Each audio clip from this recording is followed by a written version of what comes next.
La mayoría de criadores siente recelo a la hora de comprar pájaros de sobreaño, porque el éxito en la cría de estos pájaros depende en gran medida de la confianza que nos dé el propio criador que los vende. Pero hay más factores en juego de los cuales vamos a hablar en este vídeo. Muchas veces hay grandes pufos a la hora de comprar pájaros viejos, pero hoy vamos a hablar de cómo aumentar las posibilidades de tener éxito. Es decir, vamos a hablar de criadores que triunfaron comprando pájaros viejos, y en el vídeo a su vez os voy a contar al finalizar el vídeo una pequeña anécdota, una pequeña historia preciosa, que en principio no tiene mucho que ver con el mundo de los pájaros, pero ya veréis que tiene más relación de la que creemos. Y va precisamente de esto, del éxito en la compra de animales viejos. Bueno, como digo, la gente siente bastante rechazo a comprar pájaros de sobreaño por dos motivos fundamentalmente. Primero, porque los pájaros de sobreaño quiere decir que tienen más de un año, con lo cual pueden haber criado ya en otro aviario. No significa que hayan criado, pero pueden haber criado ya en otro aviario. Entonces, la lógica que saca el criador es la siguiente: si el criador vende el pájaro es porque le ha criado mal, y como le ha criado mal ya no lo quiere y me lo quiere colocar a mí. Y esto no es cierto del todo, vamos a pensarlo bien. Primero, porque si el pájaro ha criado mal, puede ser por culpa de su dueño. Es decir, a lo mejor lo que ha pasado es que el criador simplemente ha preparado mal a los pájaros, el criador no les ha dado los cuidados adecuados, por ejemplo de alimentación, o por ejemplo de otros tipos de cuidados, el ambiente del propio criadero. Es decir, si lo pensamos bien, la mayoría de las veces que un pájaro cría mal, no es realmente por su genética, es por culpa del criador y culpa de los cuidados recibidos. No es que sea culpa, pero más bien es su causa. Es decir, hay muy pocos pájaros que sean genéticamente malos padres. De hecho, el comportamiento paternal o el comportamiento maternal es de las cosas que menos heredabilidad tienen en el mundo de los animales. Por ejemplo, de un padre alto, una madre alta, por lógica, va a salir un hijo alto, ¿vale? Va a salir un pichón alto.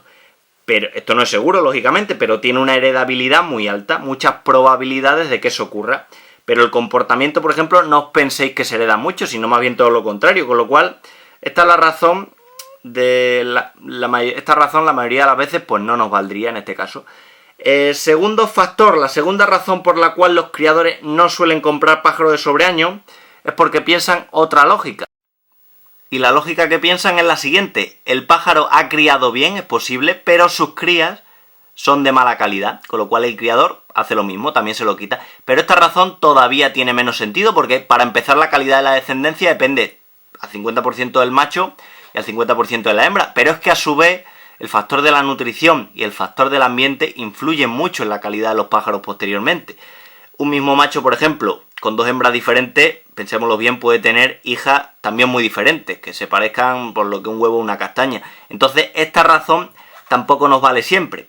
Y un tercer motivo es porque, en teoría, a un pájaro viejo le sacamos menos partido. Si le han metido, por ejemplo, mucha traca en su primer año de cría, en la cría anterior, lo más probable es que tenga peores resultados en las temporadas siguientes. Puede ser esto, es cierto, pero incluso con crías muy intensivas, si el pájaro ha conseguido recuperarse bien tras la muda, puede tener 1, 2, incluso 3 temporadas de cría decentes aún.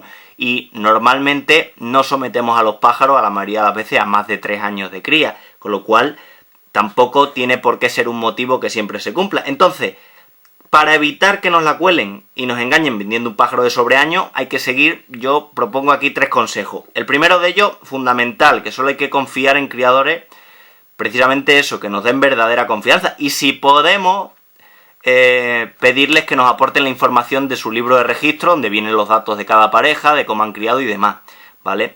Sí que es cierto que muchas veces dicen que algunos criadores tienen un libro de registro B para enseñar al criador y para decirle que este pájaro ha criado muy bien y en realidad ha criado muy mal, pero en general la mayoría de las veces, por comodidad, el criador solo tiene un libro de registro de la temporada y tú puedes ver si la pareja 1 ha criado bien, si la pareja 2 ha criado mal, y puedes ver los resultados.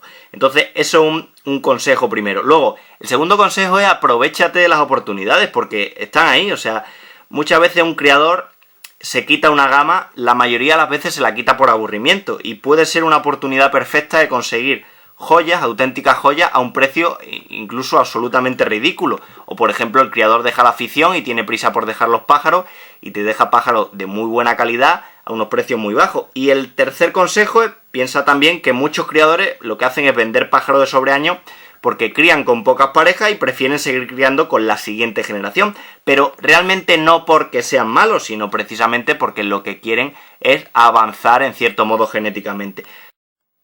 Bueno, y ya para terminar os voy a contar una pequeña historia, una pequeña anécdota, que en principio no tiene mucho que ver con el mundo de los pájaros, pero en realidad sí, tiene que ver con el mundo de la ganadería y más concretamente con el mundo de la tauromaquia, el mundo de los toros, que parece que no tiene, como digo, nada que ver con el mundo de los pájaros, pero en general un criadero no deja de ser una ganadería, digamos, en miniatura. Bueno, pues la historia empieza más o menos en los años de la posguerra. En aquella época había en el campo Charro Salmantino, que es una zona que hay en la provincia de Salamanca, en España, una zona donde se dedican mucho al toro bravo. En aquella época se dedicaban y se siguen dedicando. Bueno, pues en aquella época había un ganadero muy afamado que se llamaba Atanasio Fernández, y Atanasio Fernández era un ganadero de mucho éxito, vendía sus animales a los mejores sitios, ¿vale? Sus animales eran muy cotizados, muy caros, en general muchos querían parecerse a él porque era un ganadero, como digo, de éxito. Entonces, ¿qué ocurría? Que había muchos futuros ganaderos, muchos ganaderos que lo que hacían era comprarle animales a él para intentar ver si conseguían superarlo, conseguían igualar esa calidad que tenían los animales de Atanasio Fernández. ¿Qué ocurría? Que mucha gente le compraba continuamente, pero ninguno llegaba a igualar el nivel y la calidad de los toros de Atanasio Fernández, hasta que llegó un ganadero seguramente tan inteligente como el propio Atanasio, y este tomó una decisión. En vez de comprarle animales jóvenes, ¿vale?, que es lo que hacían el resto de ganaderos, comprarle animales jóvenes, novillas, que serían para empezar su línea ganadera, pues este decidió ir a por las vacas más viejas que tenía el señor Atanasio. Entonces, bueno, llegó y le comentó que quería comprar los animales más viejos, las vacas más viejas. Entonces, bueno, Atanasio le sorprendió un poco la idea, pero se lo vendió. ¿Qué ocurrió? Que el señor Lisardo sí que consiguió obtener éxito, incluso superar el nivel de los animales del señor Atanasio. ¿Y cómo lo consiguió? Pues por una razón muy simple.